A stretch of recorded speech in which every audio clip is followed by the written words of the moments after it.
ಆತ್ಮೀಯ H16 news ಅರ್ಥಾತ್ ಥೇ ಸೀತಾರಾಮ್ ನ್ಯೂಸದ ವೀಕ್ಷಕರೇ, ನಾನು ನಿಮ್ಮವ ಎಂ ಆಯುಧ ಮಲ್ಲಪ್ಪ ಜೊತೆವರು. ತಾವು ಈಗ ಸುದ್ದಿಗಳ ಲೋಕಕ್ಕೆ ಎಂಟ್ರಿ ಹೊಡಿತಾ ಇದ್ದೀರಿ. ಈ ಸುದ್ದಿಗಳನ್ನು ಪ್ರತಿಯೊಂದು ನೋಡೋ ಜೊತೆಗೆ ನಿಮ್ಮ ಅಭಿಪ್ರಾಯಗಳನ್ನು ಹಂಚ್ತಾ ಇರ್ರಿ. ಯಾಕಂದರೆ ಈ ಸುದ್ದಿಗಳು ನಿಮಗಾಗಿ, ನಿಮ್ಮ ಬದುಕಿಗಾಗಿ, ನಿಮ್ಮ ವೈಚಾರಿಕೆಗಾಗಿ, ನಿಮ್ಮ ತಿಳುವಳಿಕೆಗಾಗಿಯೂ ನಿಮಗೂ ಗೊತ್ತು. ಜೊತೆಗೆ ನಮಗೂ ನಿಮ್ಮೊಂದಿಗೆ ಇದೊಂದು ಮಾತಾಡುವಂಥ ಜೊತೆಗೆ ಸುದ್ದಿಗಳನ್ನು ಬಿಡುವಂಥ ಕೆಲಸ. ಈ ಕೆಲಸದಲ್ಲಿ ನಾವು ನಿಮ್ಮೊಂದಿಗಿದ್ದೀವಿ ಅಂತ ಹೇಳ್ತಾ ನೋಡ್ತಾ ಇರಿ ಸುದ್ದಿಗಳನ್ನು. ಹೆದರಿ ಮಾಡ್ತಾ ಇದ್ದಾರೆ. ಒಂದು, ಜನರ ಅಟೆನ್ಷನ್ ಈಗ ಹಗರಣಗಳಲ್ಲಿ ಸಿಗಾಕ್ಕೊಂಡಿದ್ದಾರೆ. ಈಗ ಮೋಡ ಹಗರಣ ಇರ್ಬೋದು, ವಾಲ್ಮೀಕಿ ನಿಗಮದ ಹಗರಣ ಇರ್ಬೋದು, ಗುತ್ತಿಗೆದಾರರ ಆತ್ಮಹತ್ಯೆ ಇರ್ಬೋದು, ಸರ್ಕಾರಿ ನೌಕರರ ಆತ್ಮಹತ್ಯೆ ಇರ್ಬೋದು, ರೈತರ ಆತ್ಮಹತ್ಯೆ ಇರ್ಬೋದು. ಇದನ್ನು ಫೇಸ್ ಆಗದೇ, ಎದುರಿಸ್ಲಿಕ್ಕಾಗ್ದೇ, ಅವ್ರ ಸಮಸ್ಯೆ ಪರಿಹರಿಸ್ಲಿಕ್ಕಾಗ್ದೇ ಈ ರೀತಿ ಗಿಮಿಕ್ಗಳನ್ನು ಆಗಾಗ ಸಿದ್ದರಾಮಯ್ಯನವರು ಮಾಡ್ತಾಯಿರ್ತಾರೆ. ಭಾಳ ನೊಂದಿದ್ದಾರೆ. ಬೆಲೆ ಏರಿಕೆಯಿಂದ ಪ್ರತಿ ಬಡವರ ಕುಟುಂಬಕ್ಕೂ ಕೂಡ 10,000 ರೂಪಾಯಿ ಹೊರೆ ಆಗ್ತಾಯಿದೆ ತಿಂಗಳಿಗೆ. ಏನು ಜೀವನ ಮಾಡ್ತಿದ್ರು, ಈ ಬೆಲೆ ಏರಿಕೆಯಿಂದ ಈ ಸಿದ್ದರಾಮಯ್ಯನವ್ರ ಸರ್ಕಾರ ಅಧಿಕಾರಕ್ಕೆ ಬಂದ ಮೇಲೆ ಪ್ರತಿ ಕುಟುಂಬಕ್ಕೂ ಸಣ್ಣ ಸಣ್ಣ ಬಡವರಿಗೂ ಕೂಡ 10,000 ರೂಪಾಯಿ ವಸ್ತುಗಳ ಬೆಲೆ ಹೆಚ್ಚಾದದ್ದರಿಂದ, ವಿದ್ಯುತ್ ಬೆಲೆ ಹೆಚ್ಚಾದ್ದರಿಂದ ಇವತ್ತು ಜನ ನೊಂದಿದ್ದಾರೆ.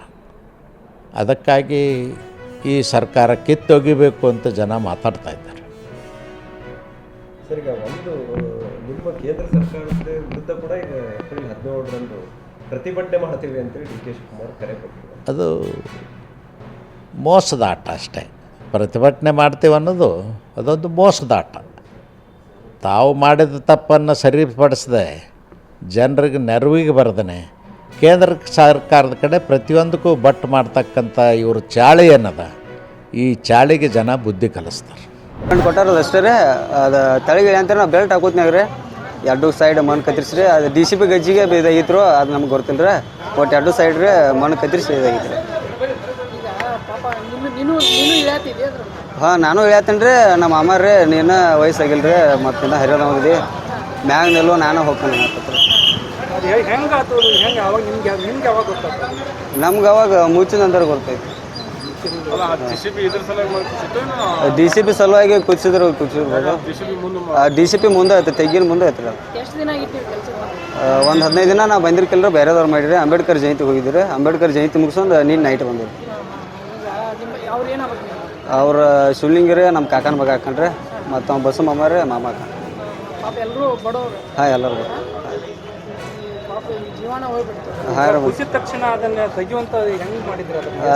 DCP ರೀ. 1 ತಾಸು ಐತೆ ರೀ.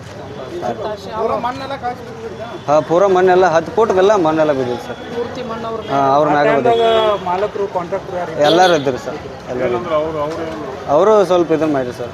ತಳಗೆ ಹೋಗಿ ಇದನ್ನು ಮಾಡಿದ್ರೆ ಬಾಡಿ ಆಂಬುಲೆನ್ಸ್ ಅಂತ ತೊಗೊಂಡ್ರಿ ಸರ್. ಪೊಲೀಸರು ಬಂದಿರಿ ಸರ್. ಆಂಬುಲೆನ್ಸ್ ಅಂತ ಬಂದಿರಿ ಸರ್. ಇಲ್ಲಿ ಬರಂತೀರಿ ನಾವು, ನಮ್ಮ ಊರು ಹಿರಿಯಾಣ ಬರೋತಕ್ಕ ಇದನ್ನು ಮಾಡ್ತೀನಿ ಅಂದರೆ ಊರು ಹಿರಿಯಾಣ ಬರಂತ ಎಲ್ಲರೂ ಇಲ್ಲಿ ಹೋಗ್ಯಾರ. ನನ್ನ ಹೆಸರು ಸಾಗರಪ್ಪ ಐತವ.